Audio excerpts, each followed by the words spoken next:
अखिल महाराष्ट्र भाट समाज पदाधिकाऱ्यांची बैठक संपन्न।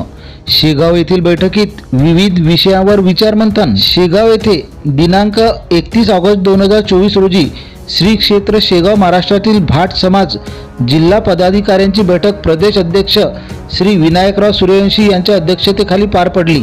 यावेळी प्रदेश महासचिव अरविंद शिंदे व कार्याध्यक्ष दीपक साळवी उपस्थित होते। सध्या महाराष्ट्रात 12 जिल्ह्यात भाट समाज संघटना कार्यरत असून उर्वरित 5 जिल्ह्यात लवकरच संघटन बांधणी होणार असून बैठकीत समाजाच्या सर्वांगीण विकासाच्या दृष्टीने विविध योजनांबद्दल विचारविनिमय करण्यात आला।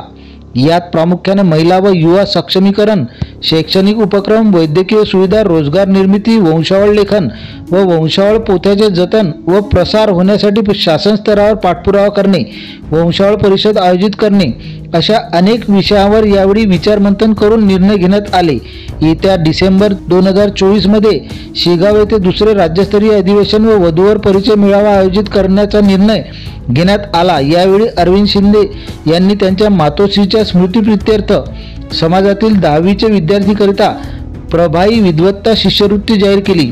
यावेळी राज्य खजिनदार श्री यशवंत जगताप, उपाध्यक्ष श्री जनार्दन परिहार, सचिव श्री राहुल चोपडे, श्री मधुकर पुजारी, महिला संघटक सौ ज्योती निचळ, सौ वैशाली बाविस्कर, सौ अर्चना साळवी, आरक्षण समिती सदस्य श्री योगेश नवले, जिल्हा संघटनचे श्री गजाननराव जगताप, श्री विलासराव नवले, श्री प्रमोदराव बाविस्कर, श्री सुनीलराव चव्हाण, श्री विजय देवबा चोपडे, श्री तुकाराम सुरतकर, श्री दीपकराव क्षीरसागर, श्री सचिन चोपडे तसेच महिला सदस्य यांची उल्लेखनीय उपस्थिती होती।